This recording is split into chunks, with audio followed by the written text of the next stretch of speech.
هل عمرك قابلتي شخص مش أذكى واحد في المكان، لكن الكل بيحب يقعد معاه، بيقدر يحتوي الناس، بيفهم اللي قدامه بسرعة، ونادرا ما تلاقيه داخل في مشاكل مع حد؟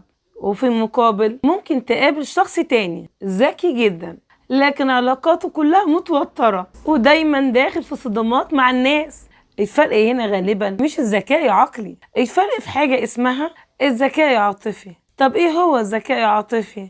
وليه بقى من أهم المهارات النفسية في حياتنا؟ وإزاي نطوره؟ ده هنتكلم عنه في الحلقة دي. أولا كده، يعني الذكاء العاطفي.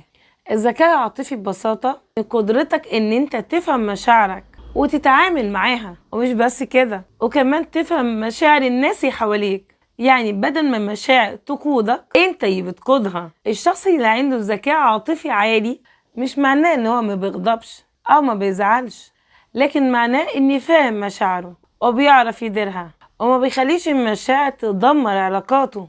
طب ليه الذكاء العاطفي مهم جدا؟ كتير من مشاكل حياتنا مش سببها المواقف نفسها، لكن طريقة تعاملنا مع المواقف. زي مثلا لو حد انتقدك، ممكن تتعامل مع الموقف ده بطريقتين. الطريقة الأولى تاخد الكلام بشكل شخصي وتغضب بسرعة وترد بعصبية، وده غالبا بيكبر المشكلة. لكن الشخص اللي عنده ذكاء عاطفي ممكن يسأل نفسه، هل الكلام ده فيه جزء صح؟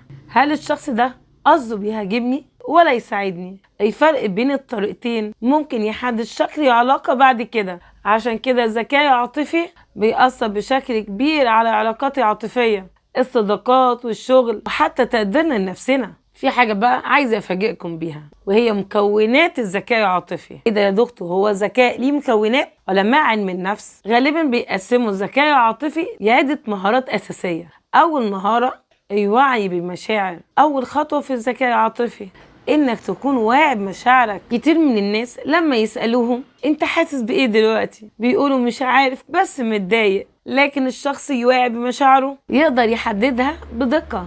هل هو غضبان، محبط، خايف، حاسس بالرفض؟ مجرد إن تسمي مشاعرك تخليك تقدر تتحكم فيها أكتر. تاني مهارة التحكم في المشاعر. الذكاء العاطفي مش معناه إنك تكبت مشاعرك، لكن معناه إنك تتحكم في طريقة التعبير عنها. زي مثلا ممكن تكون غضبان لكن تختار إنك تتكلم بهدوء.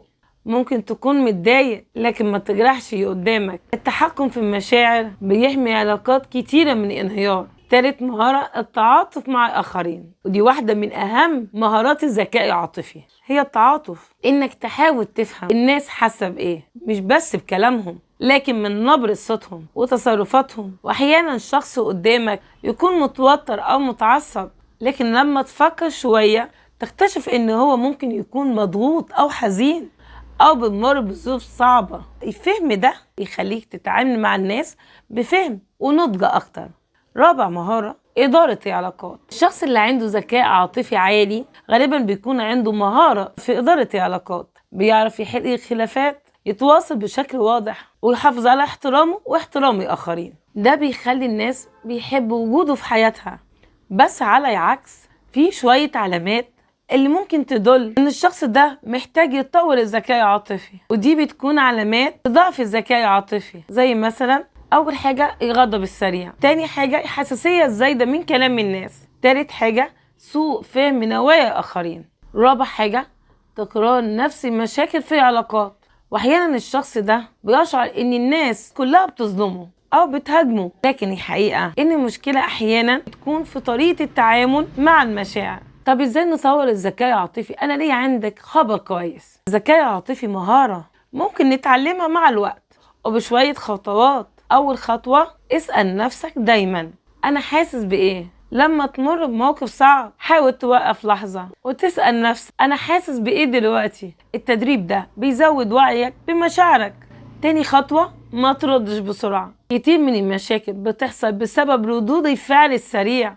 أحيانا أفضل حاجة تعملها إنك تاخد وقت بسيط قبل ما ترد، ممكن دقيقة أو حتى ساعة. الهدوء ده بيمنع كلام كتير ممكن تندم عليه بعد كده. تالت خطوة حاول تشوف الموقف من زاوية تانية. مش كل تصرف ضدك. أحيانا الشخص اللي قدامك ممكن يكون بيعدي بظروف أو ضغوط. محاولة فهم الآخرين بتقلل الصدمات بشكل كبير. رابع خطوة، طور مهارة الاستماع. ناس كتير بتسمع علشان ترد، لكن القليل بيسمع علشان يفهم. الاستماع الجيد مهارة مهمة جدا في الذكاء العاطفي. فالخلاصة، الذكاء العاطفي مش مجرد مهارة نفسية، ده أسلوب حياة.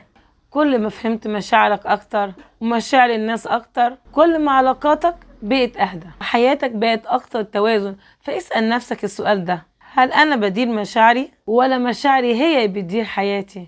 وبس كده. كان معاكم دكتورة أمل دانيال، دكتوراه في الصحة النفسية. لو عجبكم الفيديو اعملوا لايك واعملوا اشتراك، ولو استفدت منه شاركوه مع أصحابكم. سلام.